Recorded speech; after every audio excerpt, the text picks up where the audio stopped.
As we have seen in earlier modules, rules and regulations are required to protect people who are in a weak position. For instance, they could be small farmers in the clutch of unscrupulous moneylenders or workers in the unorganized sector. Rules and regulations are required even to protect the environment. Consumers also need to be protected through legislation and action that ensure them their rights. Individual consumers are often scattered and not united. This makes them easy targets for unscrupulous elements to exploit. Sellers usually refuse to take any liability for goods once they are sold and are out of their hands.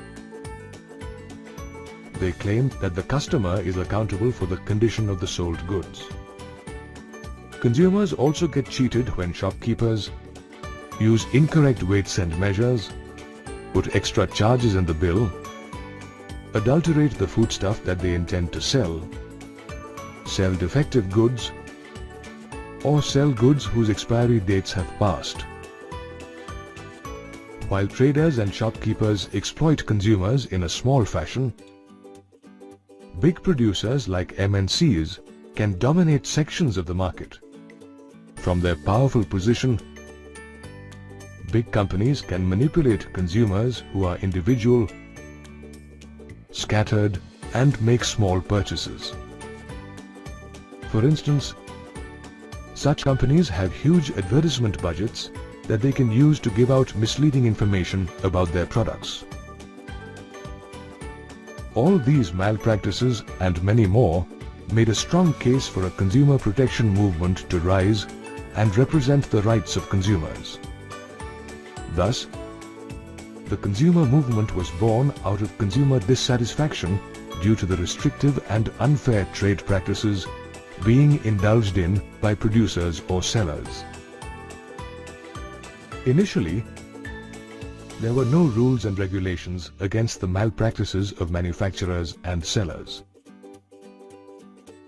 If customers were not pleased with a product, often all they could do was to boycott that brand or shop and buy another one, or shop elsewhere, or do both. All the exploitation at the hands of the sellers and the big producers made a strong case for the consumers to unite and protect their rights. Specifically, in the post-independence period in India, there were artificial food shortages. Shopkeepers hoarded and then sold the same goods for very high prices in the black market. They also adulterated edible oil and food items to earn huge profits. To counter such blatant misuse, some consumers took the first steps towards forming a consumers' forum in the 1960s.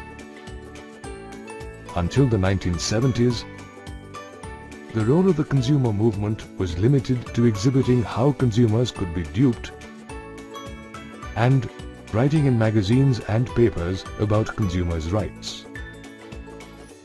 Slowly, consumer groups were formed which delved into the mismanagement of funds and appropriation of products that were meant for ration shops. They also demonstrated against the terrible overcrowding in public buses, and so on. In this manner, the consumer movement slowly grew to become a powerful one, able to put pressure on big producers and companies. Internationally, the movement got a boost from the UN guidelines for consumer protection, which were formulated in 1985.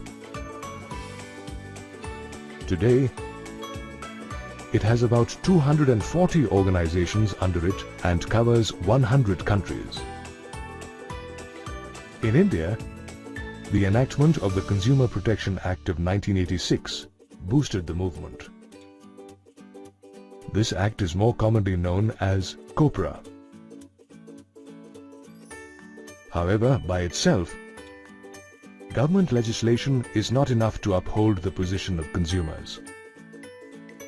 Consumers themselves have to come forward and fight for their rights in consumer forums and courts.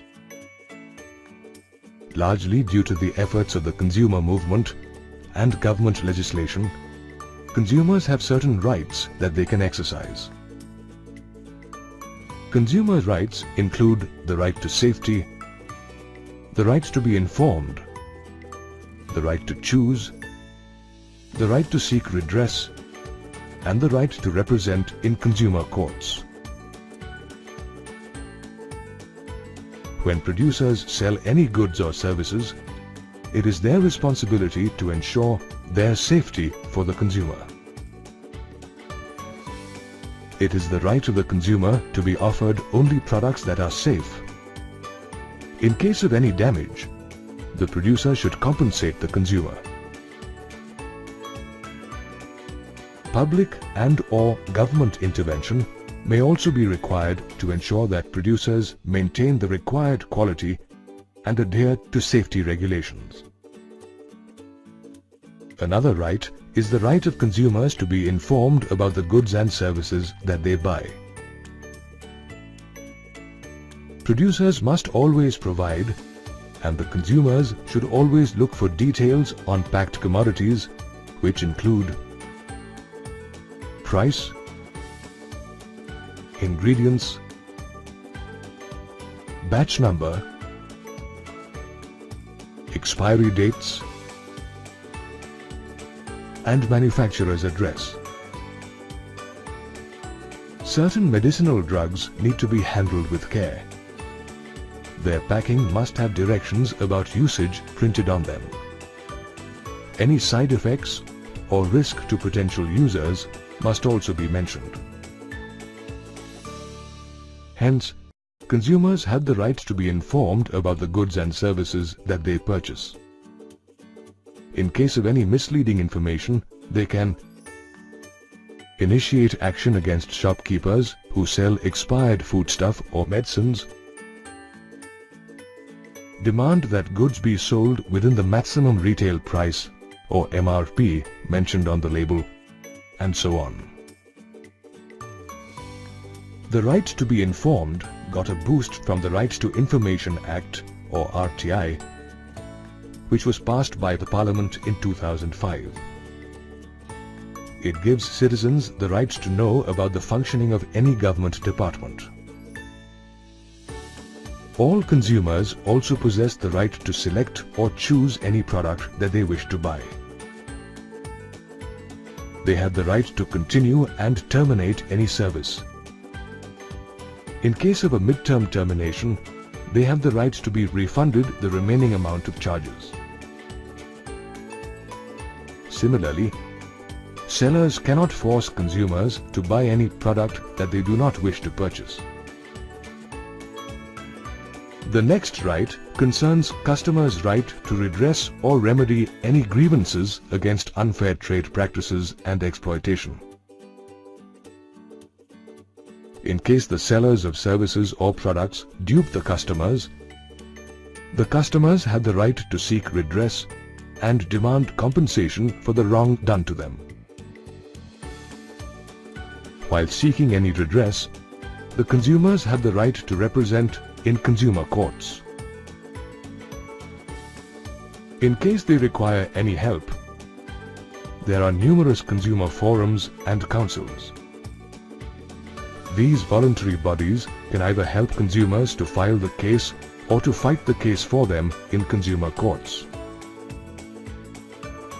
The government provides financial support to the forums and consumer protection councils as they help to create and spread awareness among consumers.